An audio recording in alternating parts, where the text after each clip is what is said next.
Et bonjour les amis motocyclistes, je m'appelle Éric Ménard, bienvenue au show de moto. Cette semaine à l'émission, on a les trucs de conduite de Éric. On a Cindy Martin aussi qui vient nous montrer son reportage sur un cours de moto double usage pour les femmes, donc vraiment adapté pour les femmes. Elle est allée vivre cette expérience-là, elle a trippé, elle vient nous présenter ça. Mais tout d'abord, on reçoit un vieux routier de la moto au Québec, en fait, un vieux backflipper. Il y a Ben Milo qui vient faire son tour en studio. Dans le monde de la moto, il y a bien des gars, des filles qui sont des grands ados. Puis il y en a un à qui je pense souvent, c'est Ben Milo, qui est aussi ado que moi. Écoute, on se connaît, ça fait quoi, 15 ans passés.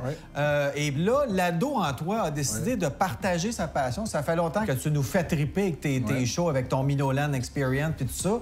Mais là, tu es rendu avec une école de moto pour les jeunes, pour vraiment amener les jeunes de manière sécuritaire. Sécuritaire, Ben Milo, parce qu'on dit c'est des malades, ils font des backflips, mais il y a tellement, pour avoir vu ce que tu faisais par le passé, la sécurité, tu peux pas avoir une longue carrière comme toi si t'as pas la sécurité à cœur. Puis là, tu as décidé de faire une école de moto pour les jeunes. Parle-moi de ça. Ben dans le fond, j'ai décidé de montrer aux jeunes quoi ne pas faire, parce que toutes les erreurs, je les ai faites. J'y ai goûté, j'ai eu des blessures en masse. Fait que je te dirais que j'ai un petit peu de bagage pour leur montrer quoi faire, quoi pas faire. Ben maintenant, ce qui est bien le fun, c'est qu'on a toutes les motos, finalement, qu'on peut leur fournir aux jeunes qu'on n'a jamais faites. Fait qu'on initie vraiment les jeunes, donc les parents qui ont des jeunes qui trippent motocross, puis savent pas trop par où commencer. Souvent, c'est ça, la moto. Que des fois, le petit gars, la petite fille veut faire de la moto, le parent n'en a jamais fait, il sait pas par où commencer, il aime pas ça, tu sais.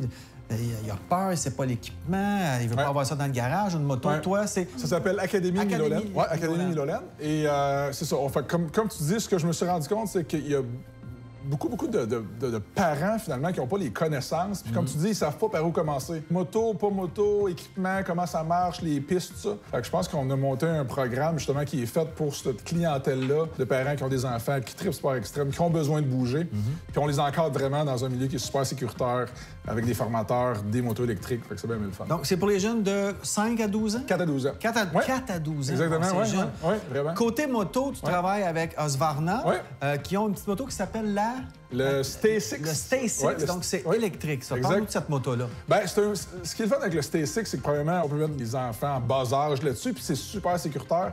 Premièrement, la moto est super légère, électrique. C'est un hybride, en réalité, entre un motocross puis un vélo. C'est vraiment ça. Donc, le jeune a vraiment une espèce de moto là, pour commencer sécuritaire sans qu'il se fasse peur. Il n'est pas intimidé par le bruit. Exactement. Le poids aussi. Fait que ça, c'est deux gros facteurs que je me suis rendu compte quand les jeunes venaient sur une piste ou quelque chose de même. Il y en a qui sont un petit peu plus intimidés. Ils savent pas à quoi s'attendre en réalité.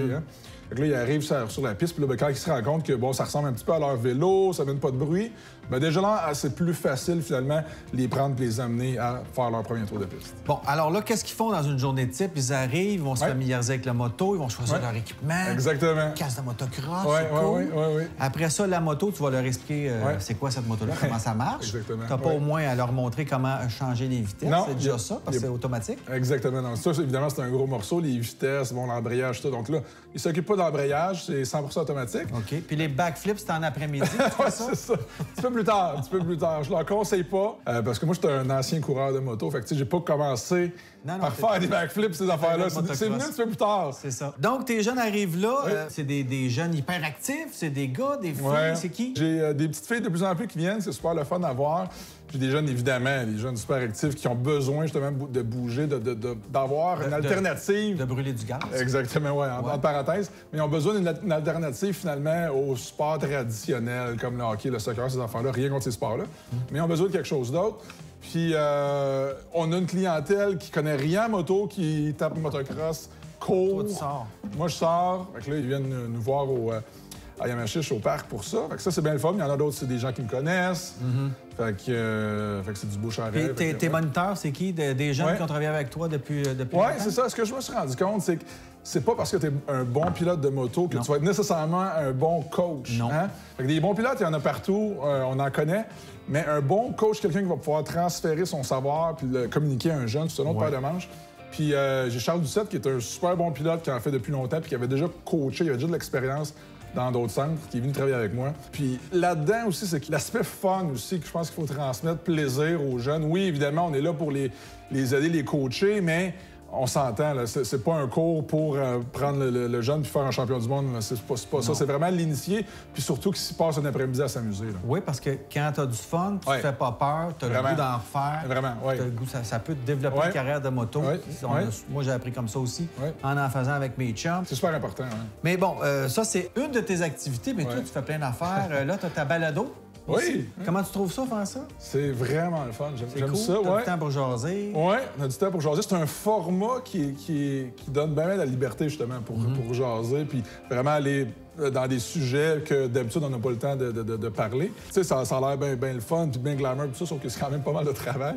Ça a l'air de rien, mais il faut s'en occuper, il faut le tourner. Tu m'en diras tant. C'est ça. Non, mais honnêtement, je veux dire, il y a quand même des choses bien pires que ça, mais c'est bien le fun, c'est quelque chose que je veux continuer, puis c'est disponible partout, en réalité. Puis, t'as ton Miloland. Parle-moi de ça, comment ça évolue, ça? Bien, la tournée de spectacle, évidemment, qui a été arrêtée depuis... Comme tout le monde. Comme tout le monde, depuis 2 ans. Mais là, heureusement, ça reprend cette année. On a déjà des dates de spectacle de bouquets pour l'été. Ça va être bien le fun aussi. Donc, ça va être un été rempli de motos. Là. Et la famille à travers tout ça? La famille, en plus, là, mon jeune de 3 ans et demi là, qui commence. Là, fait que ça, c'est une autre affaire. T'es bien mal placé pour dire « Fais pas ça, mon jeune, c'est dangereux! » Oui, ben, j'essaye, mais non, c'est ça passe pas. Hein? Non, il écoute pas. Hey, merci, Ben. Bonne chance, puis on va essayer d'aller te voir. Yes, merci. Cool.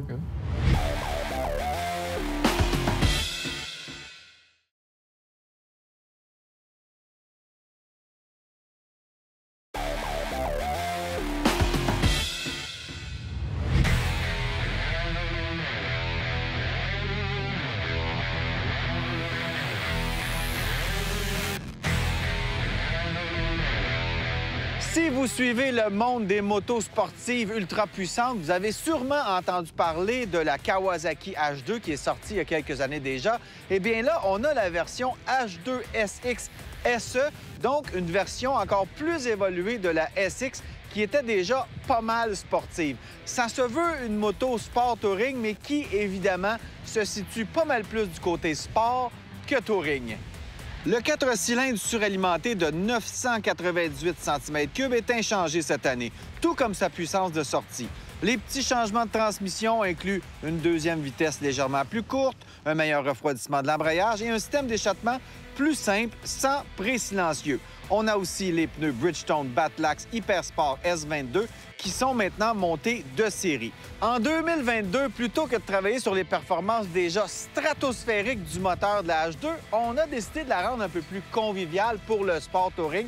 On a ajouté un détecteur d'angle mort, on a aussi un régulateur de vitesse adaptatif et on a même un détecteur de collision, donc qui va vous avertir en cas d'impact imminent pour vous ralentir un peu parce que c'est une moto sur laquelle on peut filer à vive allure sans même s'en rendre compte.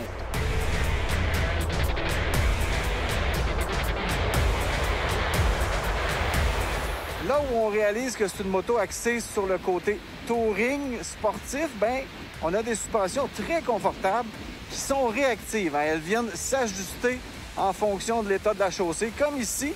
Malgré que la chaussée est très mauvaise, bien, je suis capable d'avoir un certain niveau de confort. Et je me connais, quand j'ai des motos comme ça, il faut toujours que je me parle avant l'essai parce que je me disais ça va me donner le goût de clencher. Mais non, pas vraiment. C'est sûr qu'on fait des petites pointes au départ, mais c'est une moto plaisante à rouler. Je suis bien sur cette moto-là. Les ingénieurs japonais d'Akashi ont travaillé avec Bosch pour proposer des technologies innovantes via une version du même système radar Bosch utilisé chez Ducati, BMW et même KTM. L'alerte de collision réglable sur 3 distances différentes s'effectue par un message visuel au tableau de bord et laisse donc libre le pilote de ses actions. Des aides qui viennent s'ajouter au contrôle de la traction, au contrôle du lancement, en bon français le launch control, et même à la gestion du frein moteur, aux différents modes moteurs, à l'aide au démarrage en côte, au signal d'arrêt d'urgence ou encore au quick shifter up and down. Donc, plein de nouveautés sur ce millésime 2022. Le système SPIN qui permet de connecter son téléphone et avoir accès au tableau de bord et à une vingtaine d'applications vient aussi avec la SE. Le régulateur de vitesse va faire ralentir la moto quand on est en cruise control et qu'une voiture se trouve devant nous. quand cette voiture va changer de voie, le chemin se libère, alors le régulateur de vitesse va reprendre sa vitesse de croisière. On a aussi un détecteur à l'arrière qui permet de signaler au pilote s'il y a quelqu'un qui va passer d'un côté ou de l'autre dans l'angle mort. Et on vient à ce moment-là allumer un petit triangle lumineux dans le miroir de la moto. C'est vraiment génial. Tout cela, plus la gamme habituelle de données, peut être surveillé sur un nouvel écran TFT couleur de 6,5 pouces qui fonctionne également de concert avec l'application Spin de Kawasaki. Tout cela nous fournit un arrière-plan d'informations aussi riche que possible et même jusqu'à la tenue d'un journal de bord de la surveillance de la pression des freins avant. Non, mais c'est-tu pas complet? Côté suspension, eh bien, on retrouve le fameux système Skyhook de Showa qui va vraiment ajuster le rebond en ligne droite. Et quand on attaque les courbes, eh bien là, c'est le système de Bosch, l'écu de Bosch, qui vient mesurer en temps réel l'assiette de la moto pour ajuster la réponse du moteur et du freinage ABS pour avoir vraiment une conduite sécuritaire en tout temps. Sur le H2 SX SE, on a aussi des sièges légèrement plus larges pour un confort amélioré du conducteur et du passager. On a aussi, bien évidemment, 2022 oblige, un port de chargement USB et des poignées chauffantes.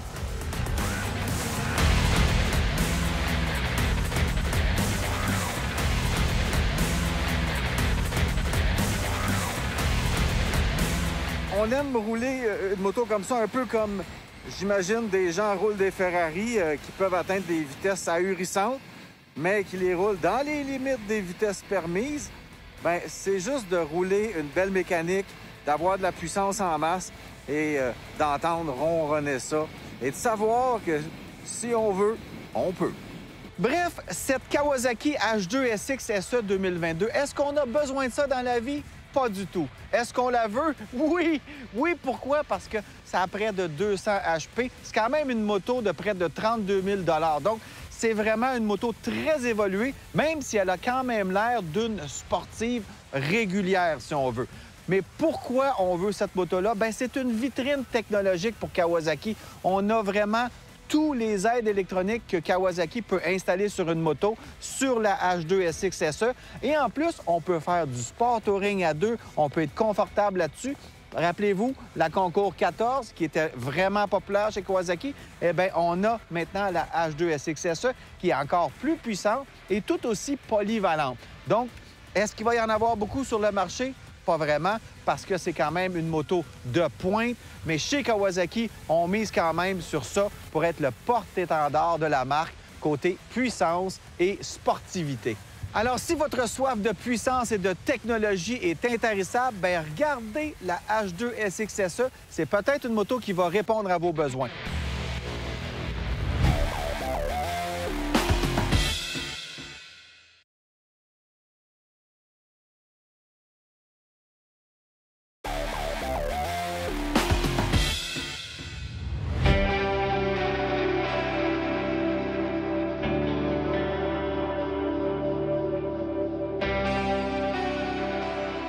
Il y a de plus en plus de gens qui font de la moto-aventure et qui prennent des cours pour s'initier à ça. Et nous, on a envoyé notre envoyé spécial, Cindy Martin, faire un cours de moto double usage avec Académie Ride Aventure. Tu es allé faire ça parce que tu étais rendu propriétaire d'une V-Strom, qui est un genre de moto-aventure, pas la plus extrême, mais quand même, tu voulais te familiariser avec ça. Comment tu t'es senti avant de partir? Avais-tu peur? Bien, je savais pas trop à quoi m'attendre, honnêtement, mais j'avais vraiment hâte parce que je voulais un peu plus me familiariser avec ma moto. Et c'est effectivement la chance que ça m'a donné de un peu plus faire un avec ma moto, parce que c'est quand même une moto-aventure, on le sait, c'est des motos qui sont quand même plus grosses. J'ai pas un gros gabarit non plus, mais ça m'a donné des trucs pour justement mieux contrôler puis être plus à l'aise avec ma moto. Puis c'est un groupe de femmes aussi, l'Académie Ride Aventure font ça aussi, c'est groupe de femmes. Donc, pas de pression, pas de « Ah, ben là, qu'est-ce qu'ils vont dire? Non, c'est vraiment la gang de filles Ouais, qui gang de décident filles de ensemble. faire un cours ensemble. Vraiment une belle idée aussi. Est-ce que ça te mettait plus confortable? Bien, c'est sûr, tu sais, la pression de moins. Moi, c'est pas quelque chose qui me stresse être Non. avec les gars, là. Je commence à être habituée. Visiblement. Mais par exemple, pour celles que ça stresse un peu, je le conseille fortement. En plus, il y avait une belle ambiance d'entraide puis d'encouragement. Là, Oui. C'était vraiment le fun puis T'es beau à voir. bonne. On est bonne! J'étais un peu énervée ce matin, mais plus la journée avance, plus je viens à l'aise. C'est vraiment bien fait. Les instructeurs sont extraordinaires, le spot aussi. Puis le fait que ce soit juste des filles, ben on dirait que ça ôte un petit stress, mettons. La place est vraiment belle, là. C'est très bucolique. Juste pour le spot, ça vaut la peine. Puis les instructeurs, écoute, c'est des personnes fascinantes, là, comme il y en a un qui a visité 50 pays à moto. Là.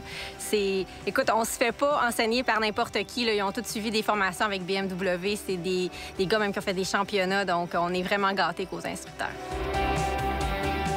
Bon, c'est sûr que quand tu fais un cours comme ça te met beaucoup plus en confiance. C'est Ah comme oui. une petite dose d'expérience Ouais. que tu pourrais acquérir en faisant des semaines et des journées de moto hors route.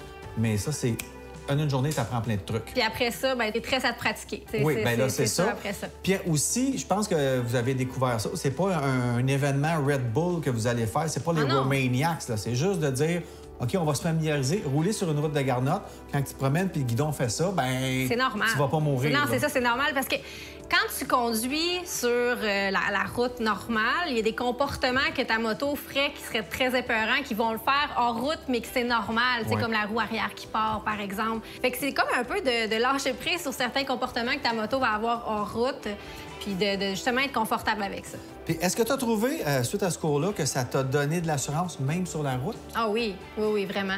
Puis je pense que, tu sais, de la formation, là, que ça soit ça ou la formation de la FMQ, il faut lancer la formation continue, je pense, d'année en année. C'est tellement un sport qui, tu sais, ça a deux roues.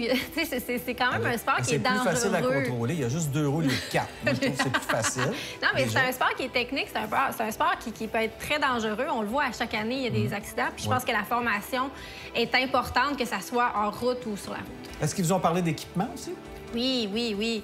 Tu sais, ils étaient super bien équipés, les instructeurs. Fait que, ouais, ils parlaient d'équipement, de ce qu'il faut avoir, d'amener de l'eau. Tu sais, tous des petits détails comme ça quand on part à l'aventure. Peut-être un peu de conseils mécaniques, changer une crevaison. Ça peut être des formations qui sont utiles à prendre aussi. Oui, effectivement. Quand on prend une formation comme ça, c'est une journée où on se concentre sur toutes les petites choses qu'un rider va développer au fil Ouais, des années. ouais. Mais tu fais comme... Des fois, on le sait même pas, tu sais. Ou Moi, de faire j'ai des plus mauvais appris plis. sur le tas. Il y a des choses que tu fais spontanément que, OK, ça, c'est la bonne technique. C'est ça, Il y comme a des défaire choses des que tu mauvais fais, plis, oui, c'est ça. spontanément, que c'est pas la bonne technique, mais Exact. tu t'es jamais planté, puis ça passait. Là, Fait que tu ça l'essayes fonctionne. autrement, tu fais comme... Mon Dieu, c'est donc bien plus facile. Mais c'est une expérience que je suggère vraiment à tous. Puis même si votre but, c'est pas vraiment de faire beaucoup de moto-aventure, ça vient quand même donner confiance beaucoup, là. Oui, puis c'est ça, c'est pas obligé d'être un sentier avec des grosses roches, ça peut être juste Non. un petit chemin de garnotte. Exact. Il y en a plein au Québec qui sont magnifiques. Ouais. La Trans-Québec Trail, c'est un bon petit cours à faire quand vous avez une moto double usage, vous n'êtes pas trop sûr de votre affaire. Un petit cours comme ça va Ça vraiment... déstresse. Et le stress qui est une source de fatigue. Exact. Et plus tu es fatigué, moins tu es bon pilote. Exactement. Alors, tout ça, ça fait que ça vient s'imbriquer puis ça te fait une belle journée. Écoute, je suis vraiment, vraiment, vraiment contente. Là. C'est une journée complète de dépassement de soi. Là. Enseignée par des passionnés, écoute, c'est merveilleux. Je suis fatiguée, j'ai chaud, mais je suis vraiment fière de moi. Puis c'est une belle aussi leçon d'humilité parce que tu tombes. Hein? L'ego, il faut qu'il reste à la maison parce que tout le monde tombe, puis plus qu'une fois. Mais c'est le même qu'on apprend. Puis écoute, je suis vraiment contente. Je me suis dépassée, puis je peux pas demander mieux. T'es pas obligé de rien dans le cours. Ils disent, là, on a plein d'exercices, mais si t'es pas confortable, si t'as peur, t'es pas obligé de les faire. Je veux dire, c'est pas une certification, tu passes ou tu passes pas. Non, tu y vas selon tes limites. Quitte à venir le faire une fois, 2 fois, 3 fois, il y en a, là, ils nous disent qu'il y en a qui sont rendus à la 4e fois, juste au niveau 1, pour parfaire leur technique. Fait que faites-le, osez, vous allez être tellement fiers de vous après. Merci, Cindy, puis bravo! Hey, merci. Belle idée. J'ai envie d'y retourner. C'était vraiment... Avec ta Desert Sled. Oui. En passant, si vous n'en avez pas assez de la demi-heure d'émission sur RDS, bien, venez voir nos réseaux sociaux. On est sur Facebook, évidemment. On est aussi sur Instagram avec des photos en tournage, des photos des motos qu'on essaie, des photos de nos voyages. Alors, venez faire un tour et si vous avez des questions, des commentaires, on aime beaucoup ça vous lire. On vous attend sur les réseaux sociaux.